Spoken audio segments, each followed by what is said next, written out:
السلام علیکم ورحمۃ اللہ وبرکاتہ۔ کچھ احباب تصویر کے حوالے سے نہ صرف پوچھتے ہیں بلکہ مذہبی سکالرز پر اعتراض بھی کرتے ہیں کہ بھائی یہ لوگ ہمیں کہتے ہیں کہ تصویر حرام ہے، لیکن اب ہم دیکھتے ہیں کہ مسجد کے اندر بھی ویڈیو بنی جا رہی ہیں اور مقدس مقامات کے اندر بھی لوگ سیلفیاں بناتے ہیں، ویڈیوز بناتے ہیں۔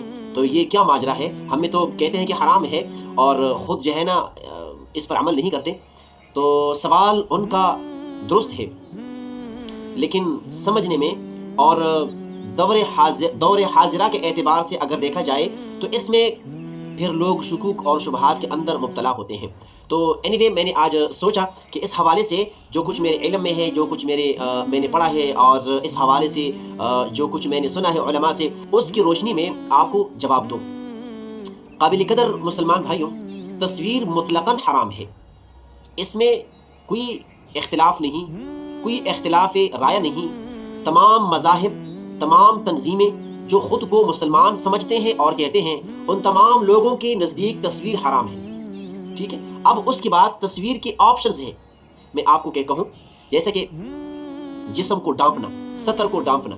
اب جو شرمگاہ ہے، یہ بالاتفاق اس کو ڈانپنا ضروری ہے، فرض ہے، اور اگر کوئی شرمگاہ کو نہ ڈانپے تو وہ بڑا گناہگار ہوگا، ٹھیک ہے۔ اس کے بعد اس میں کسی کا اختلاف نہیں ہے، سمجھا گئی بات۔ اب اس کے بعد جسم کے دیگر اعضاء ہیں، مثلا گھٹنے، یہ گھٹنے جو ہے آیا یہ سطر کے اندر داخل ہے یا نہیں؟ اب اس میں اختلاف ہے۔ شوافع فرماتے ہیں کہ بھائی یہ سطر کے اندر داخل نہیں ہے۔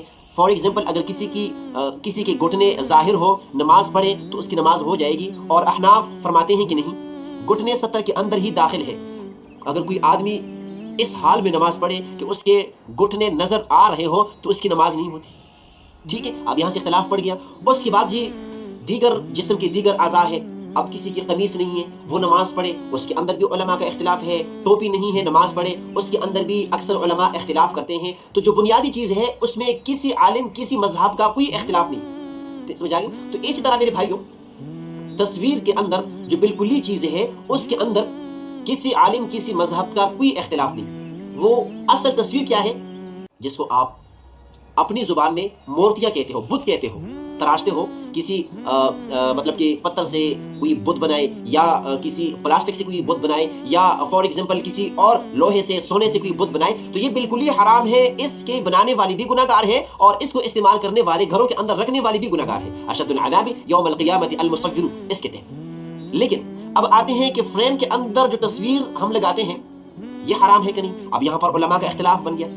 کچھ علماء فرماتے ہیں کہ جو تصویر کاغذ کے اوپر آپ کھینچتے ہیں، آپ نے دیکھا ہوگا لوگ کیمرے کے ذریعے تصویر کھینچتے ہیں، پھر اس تصویر کو گھروں کے اندر لٹکا دیتے ہیں۔ اب کچھ علماء فرماتے ہیں کہ یہ تصویر حرام ہے، کچھ علماء اس کی گنجائش کے قائل ہیں، لیکن اکثر علماء یہ فرماتے ہیں کہ یہ تصویر حرام ہے، اس کو نہیں رکھنا چاہیے۔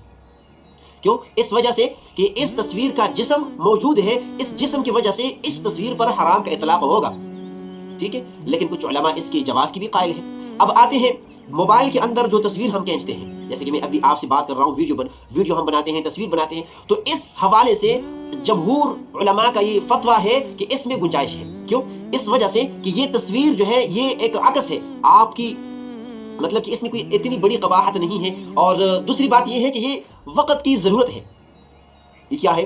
وقت کی ضرورت ہے۔ اگر ہم اس ویڈیو کو یا اس تصویر کو حرام قرار دیں تو ہم ہر دین اور ہم مذہبی لوگ بہت پیچھے رہ جائیں گے۔ جس طرح کہ پاسپورٹ کے اندر تصویر لگانا، آئی ڈی کارڈ کے اندر تصویر لگانا، دیگر سرکاری جو ڈاکومنٹس ہوتے ہیں اس کے اندر جو تصویر ہوتی ہیں، تو بالاتفاق علماء اس کے جواز کے قائل ہیں بطور ضرورت۔ تو آج کل چونکہ یہ تصویر اور یہ ویڈیو کا زمانہ ہے، اس وجہ سے علماء بطور ضرورت اس کے جواز پہ قائل ہیں۔ اور اس کے علاوہ جو تصویر ہم البم کے اندر رکھتے ہیں یا ہم تصویر کو کاغذ کی صورت میں لٹکاتے ہیں، یہ بھی حرام کے قریب ہے، نہیں کرنا چاہیے۔ اگر خواہ آپ اپنے پروگرامز کے تصویر رکھنا چاہتے ہو تو آسان سی بات ہے، آپ USB لے لیں یا ایک میموری کارڈ لے لیں، وہ اس کو بھر کے رکھ دیں، تو جب بھی آپ دیکھنا چاہیں تو دیکھ سکتے ہیں۔ اس میں گنجائش زیادہ ہے، مطلب آپ اگر ایسا کرنا چاہیں تو کر سکتے ہیں۔ البتہ کاغذ پر بنانا یا اس کاغذ کی تصویر کو البم کے اندر، گھروں کے اندر دیواروں کے اوپر لٹکانا، یا اس طرح کے ایسی تصویر جس کا جسم موجود ہو، تو اس کے بارے میں اب بھی علماء کا اتفاق ہے کہ یہ تصویر جس کا جسم موجود ہو وہ جس صورت کے اندر بھی ہو وہ حرام ہے۔ البتہ موبائل کی جو تصویر ہے جو آج کل ہم ہر آدمی، ہر عالم، ہر مذہبی، ہر غیر مذہبی اس کو یوز کرتے ہیں، استعمال کرتے ہیں، تو اس میں گنجائش ہے۔ ہاں، وہ تصویریں جو فاحشی عریانی پر دلالت کرتی ہو، وہ تصویریں جو فاحشی عریانی پر دلالت کرتی ہو، تو یہ تصویریں بالاتفاق حرام ہے، بھلے وہ موبائل کے اندر ہو، بھلے وہ البم کے اندر ہو، بھلے وہ مٹی سے بنی ہو یا وہ کسی سونے سے بنی ہو، لیکن وہ تصویریں، پھر سے اس بات کو ریپیٹ کرتا ہوں، وہ تصویریں جو گمراہی فاحشی پر دلالت کرتی ہو اور ان گمراہی کی طرف دعوت دینے والی ہو، مطلب اس کی وجہ سے لوگ گمراہ ہو رہے ہو، لوگ اس کو دیکھ کر کے اپنے خواہشات کی تسکین حاصل کرتے ہو، تو اسی طرح تصویریں ہر صورت میں حرام ہیں۔